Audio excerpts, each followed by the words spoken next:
कल मुझे लग रहा है भारत के इतिहास की सबसे लंबी प्रेस कॉन्फ्रेंस बीजेपी के पार्षद और बीजेपी के दिल्ली के अध्यक्ष आदेश गुप्ता जी ने की और गिनीज वर्ल्ड रिकॉर्ड बनाया। और एक और रिकॉर्ड उन्होंने बनाया कि उस प्रेस कॉन्फ्रेंस में उन्होंने तीनों नगर निगमों के मेयर और लीडर ऑफ हाउस को बिठाया हुआ था। East Delhi municipal corporation, north Delhi municipal corporation, south Delhi municipal corporation के नेता सदन और महापौर 6 लोग और उनके साथ मौजूद थे। एक दो और जो है उनके जो प्रवक्ता हैं वो उनके साथ थे। बहुत लंबी चौड़ी प्रेस कॉन्फ्रेंस थी।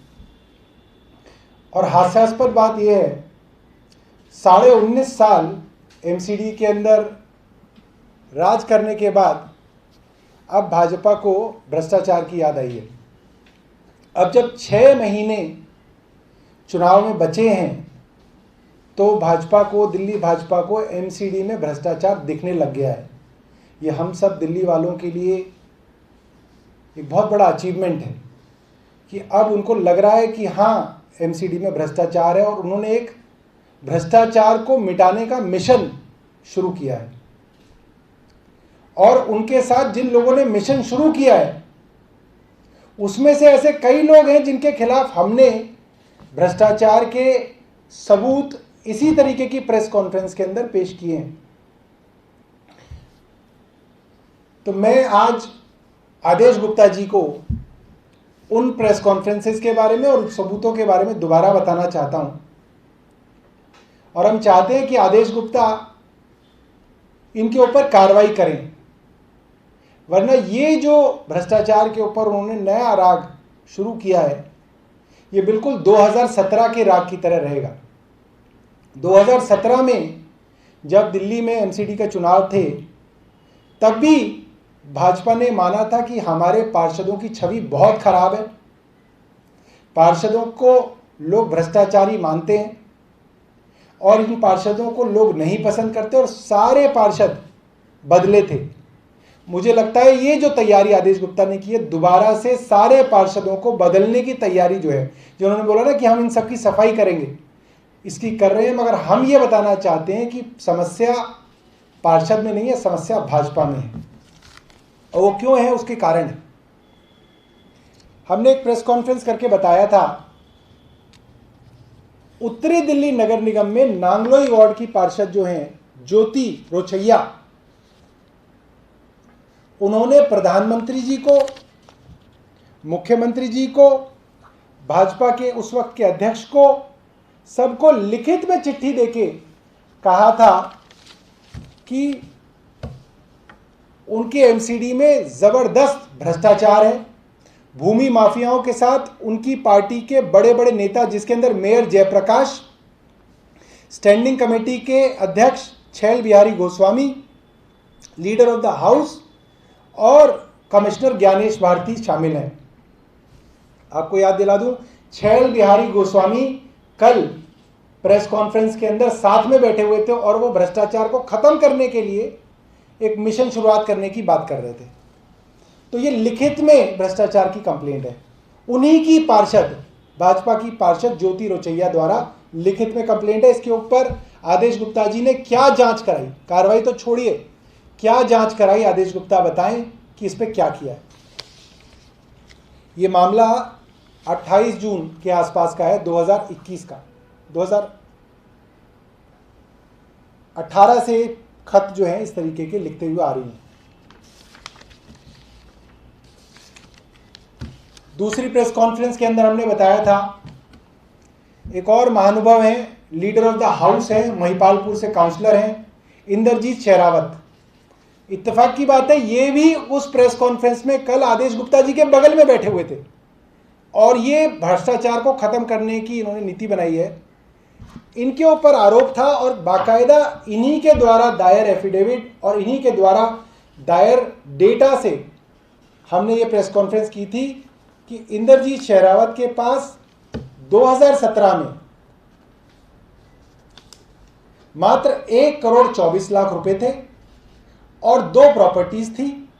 2019-20 में जो उन्होंने खुद इंफॉर्मेशन दी है एमसीडी में, उसमें उनके पास अब 6 प्रॉपर्टी हैं, 2,58,00,000 रुपए, मतलब प्रॉपर्टी 3 गुना हो गई है। उनके पास जो नगद है वो दुगना हो गया है, और उनके पास महिपालपुर में करीब 20 करोड़ की लागत से एक होटल चल रहा है जो कि अनऑथराइज्ड है। एमसीडी ने कागजों में उसको गिरा दिया है, मगर वो होटल बाकायदा जीता जागता वहाँ पे मौजूद है और चल रहा है बिना किसी लाइसेंस के, बिना किसी अथॉराइजेशन के वो वहाँ चल रहा है। तो एक भ्रष्टाचारी दूसरे नंबर पे भी उनके साथ बैठे हुए थे। हम आदेश गुप्ता जी से जानना चाहेंगे, आदेश गुप्ता जी ने अपने इन पार्षद की, जो इनके लीडर ऑफ द हाउस हैं, उनके बारे में क्या जांच कराई और जांच में क्या पाया। तीसरे, सीबीआई को कंप्लेंट आई कि कोई जेई जो हैं बिल्डिंग डिपार्टमेंट एमसीडी के, वो 10 लाख रुपए की रिश्वत मांग रहे हैं। सीबीआई ने ट्रैप बछाया और जेई की जगह भाजपा के वसंत कुंज के काउंसलर मनोज महलावत रंगे हाथों 10 लाख रुपए लेते हुए पकड़े गए। जाहिर सी बात है, अगर काउंसलर 10 लाख रुपए ले रहा था और एक बिल्डिंग को बनवाने के लिए ले रहा था, तो इसके अंदर बिल्डिंग डिपार्टमेंट के भी अफसर शामिल रहे होंगे। तभी एक पार्षद पैसे लेगा कि भाई आप हमें पैसे दे दो, आपके ऊपर एक्शन नहीं होगा। इसके अंदर आदेश गुप्ता जी ने क्या जांच कराई कि कौन कौन एमसीडी के अफसर इसके अंदर शामिल थे और उनके ऊपर क्या कार्रवाई हुई। फिर एक और नगीने हैं बीजेपी के अंदर, संजय ठाकुर। संजय ठाकुर जो हैं भाजपा के ही पार्षद हैं, साउथ दिल्ली से आते हैं, सैदुल्लाजा वार्ड से हैं। उनके ऊपर भी प्रेस कॉन्फ्रेंस मैंने ही की थी, 8 अप्रैल 2021 को की थी, और उनके ऊपर आरोप ये था कि उनके ऊपर कई सारी एफआईआर्स जमीन कब्जे करने की दर्ज हैं, और उन्हीं की पार्टी की जनरल सेक्रेटरी ने उनके खिलाफ एक वीडियो जारी किया था जिसके अंदर वो पैसे मांगने एक बिल्डिंग के अंदर घुसे थे। उन्हीं की पार्टी की कार्यकर्ता ने उनको घेर लिया था, लोगों ने शोर मचाया था और लोगों ने पुलिस को बुला के उनको पुलिस के हवाले किया था कि ये वहाँ पे पैसे मांगने आए थे अनऑथराइज्ड बिल्डिंग की कंस्ट्रक्शन के लिए, और हमने बाकायदा वीडियो जारी किया था। आदेश गुप्ता जी से जानना चाहेंगे, आपने इन पार्षद के भ्रष्टाचार के लिए क्या अभी तक आपने इंक्वायरी कराई और उस जांच के अंदर आपने क्या पाया। बाकायदा वीडियो जो है हमने जारी किया था, वो video C69 freedom fighter colony का था, जिसके अंदर बनती हुई बिल्डिंग के लिए पैसे मांगने आए थे और बीजेपी की जनरल सेक्रेटरी संतोष गोयल ने उनको पकड़ के शोर मचाया था। इसके बाद अभी अभी रिसेंटली, आपको याद होगा 7 जुलाई की बात है, भाजपा के ही विधायक अनिल वाजपेयी जी ने आरोप लगाया और बाकायदा उनकी ऑडियो क्लिप हमने जारी की थी, जिसपे उन्होंने अपने ही मेयर के ऊपर भ्रष्टाचार करने के आरोप लगाए और उन्होंने बोला कि मेयर जो है वो कंप्लेंट करते हैं बिल्डिंगों की और उन बिल्डिंगों को तोड़वाते हैं, और जिन जिन बिल्डिंगों से पैसा मिल जाता है उनके ऊपर एमसीडी कोई कार्रवाई नहीं करती। और वो मेयर भी, बड़ी मजेदार बात है, आदेश गुप्ता जी के बगल में बैठे हुए थे और भ्रष्टाचार को खत्म करने की बात कर रहे थे। मैं आदेश गुप्ता जी से जानना चाहूंगा, अपने ही पार्षद के बारे में, अपने ही मेयर के बारे में उनके ही विधायक ने जो बात कही है, ऑडियो क्लिपिंग मौजूद है, उस पर उन्होंने क्या जांच कराई है और उनके ऊपर क्या कार्रवाई की है। इसके बाद एक और जल्दी में हमने कागज निकाला था,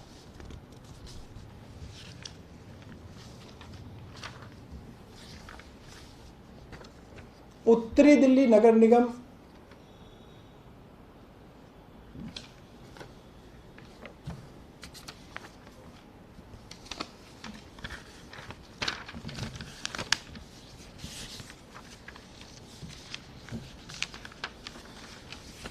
पूर्वी दिल्ली नगर निगम में न्यू अशोक नगर के 4E वार्ड में निगम पार्षद हैं भाजपा की रजनी पांडे।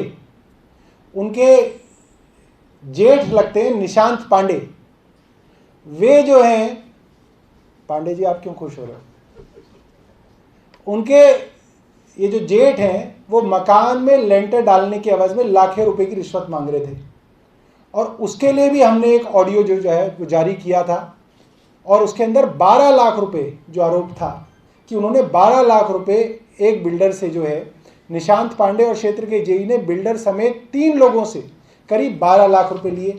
हम जानना चाहेंगे आदेश गुप्ता जी से कि उन्होंने इन सब मामलों के अंदर क्या जांच कराई। भ्रष्टाचार की बात करने में काफ़ी सहूलियत होती है, खास तौर पे जब चुनाव 6 महीने बाद हों तो भ्रष्टाचार के खिलाफ बातें की जा सकती हैं। और मज़ेदार बात यह है कि जिन लोगों के साथ बैठ के वो भ्रष्टाचार को ख़त्म करने की कस्में खा रहे हैं, उन्हीं में से कुछ लोगों के खिलाफ हमने सबूतों के साथ ये जो प्रेस वार्ता की है। माफ़ कीजिएगा, आज की प्रेस वार्ता हमारी जो है आदेश गुप्ता जी की वजह से थोड़ी लंबी हो गई है, और अगर आपके पास कोई प्रश्न है तो आप पूछ सकते हैं। आपको लगता है कि उन्होंने जो बात की है कि क्लिप्स जब दें हम उनके खिलाफ कार्रवाई करेंगे, वो सिर्फ अधिकारियों तक सीमित है? देखिए, ये जो भाजपा के पार्षद हैं ये बहुत बदमाश हैं, बहुत शातिर लोग हैं। कितनी मज़ेदार बात उन्होंने कही कि अगर कोई एमसीडी का अधिकारी आपसे पैसे मांगे तो आप उसकी क्लिप बनाइए। और एक बात और कही कि शाहदरा के अंदर 3 जगह पे उन्होंने कुछ लोगों को पकड़ा है, पुलिस कंप्लेंट हुई है, और जो तीनों लोग पैसे लेने आए वो एमसीडी के अधिकारी नहीं थे। अब देखिए, ये जो पार्षद है ये ऐसे समझ रहे हैं जैसे हम लोग तो किसी और देश में रहते हैं और ये इन्हें ही पता है कि क्या गोरख धंधा होता है। दोस्तों, ये हर सामान्य आदमी जिसने आज तक अपना मकान बनाया वो जानता है कि जब वो मकान बनाता है तो एक प्राइवेट आदमी होता है जिसको बेलदार कहते हैं, वो कॉन्ट्रेक्चुअल आदमी होता है एमसीडी का। कई बार प्राइवेट लोग होते हैं जिनको लोग दलाल कहते हैं। एरिया के सब लोग जानते हैं कि ये एमसीडी के दलाल हैं या ये पार्षद के दलाल हैं। वो लोग आपके घर में आते हैं, आपकी बिल्डिंग को देखते हैं, आपके बिल्डर को बुलाते हैं और कहते हैं भाई एक लेंटर के 5 लाख रुपए लगेंगे, एक लेंटर के 3 लाख रुपए लगेंगे, इतने पैसे दो तो तुम्हारी बिल्डिंग बनेगी, नहीं तो तुड़वा देंगे। वो अगर आप उसको पैसे नहीं दोगे तो 2-3 दिन बाद जेई आके वो जेसीबी ले आएगा, तोड़नी शुरू कर देगा। तो आपको अपने आप समझ में आ जाएगा कि वो जो आदमी आया था वो जेई का ही आदमी है। उसको पैसे नहीं दोगे तो जेई आ जाएगा। तो जाहिर सी बात है, आप उस प्राइवेट आदमी को जैसे ही 2 लाख 5 लाख जो मांगे उसको दोगे तो आपके यहाँ एमसीडी वाला फिर दोबारा नहीं आएगा। तो इतने बेवकूफ़ एमसीडी का कोई अधिकारी नहीं है कि जेई या एक्सीएन आके पैसे मांगने जाएगा। वो प्राइवेट ही आदमी मांग रहा है और ये जानते हैं। इसीलिए इन्होंने क्या बात कही साहब अगर एमसीडी का अधिकारी है तो हमें वीडियो दीजिए। कई लोगों ने क्या प्राइवेट को पकड़ लिया, हम लोगों को बताना चाहते हैं किसी प्राइवेट आदमी को पैसा ना दीजिए। कोई क्यों देगा प्राइवेट आदमी को पैसे? ऐसे आप चले जाओ, आप कोई पत्रकार चले जाओ, किसी से मांग लो पैसे, वो आपसे ही ले लेगा कुछ। तो ये जो बेवकूफ़ बनाने की जो पूरी इनकी जो कार्यस्थानी है भाजपा के पार्षदों की, इनको लगता है सब लोग बेवकूफ़ हैं। एक प्रेस कॉन्फ्रेंस कर लो और ईमानदार बन जाओ। तो हमने आदेश गुप्ता जी से बड़े साधारण से सवाल पूछे हैं। हम तो ये भी नहीं पूछ रहे क्या कार्रवाई की, हम ये पूछ रहे हैं आप ये बताइए कि आपने इन चीज़ों की जांच की, और जांच की तो क्या पाया, ये आदेश गुप्ता जी बताएं और ऐसी एक प्रेस कॉन्फ्रेंस करके बताएं, हमें बहुत खुशी होगी। और अगर वो ईमानदारी से काम करेंगे, इन पार्षदों पे एक्शन लेंगे तो उनका स्वागत करेगी, दिल्ली की जनता स्वागत करेगी। बहुत बहुत धन्यवाद। आज कैबिनेट की मीटिंग हुई है, एलजी ने जिस वकील के पैनल को कल खारिज किया था फिर उसी को आज दोबारा से भेजा गया है मंजूरी के लिए, तो वो तो ऑटोमेटिक खारिज हो जाएगी। एलजी ने कल ही उसे खारिज किया है। देखिए, हमारा ये मानना है कि एलजी एक कॉन्स्टिट्यूशनल पोस्ट पे बैठे हैं, वो मन नहीं बना सकते किसी चीज़ का। जैसे कहा जाता है ना, राष्ट्रपति के पास कोई बिल भेजा गया, राष्ट्रपति उसे खारिज कर दें, तो जब संसद उसको दोबारा बिल भेजती है तो उसके अंदर संसद अपनी मंशा जाहिर कर रही होती है कि आपके पास हम दोबारा भेज रहे हैं। तो ये भी कहा जा सकता है साहब राष्ट्रपति तो दोबारा खारिज कर देगा क्योंकि उन्होंने पहले भी खारिज किया। हम एलजी साहब से एज अ संस्था ये मानेंगे कि वो अपना दोबारा इसके ऊपर जो है विवेक इस्तेमाल करके समझेंगे कि दिल्ली की चुनी हुई सरकार का और चुनी हुई सरकार की चुनी हुई कैबिनेट का ये मानना है कि आप इसको रिकंसिडर करें। और दोबारा से रिकन्सिडर करके इसके ऊपर अपना फैसला दें। हम चाहते हैं कि वो खुले दिमाग से इसके बारे में सोचें।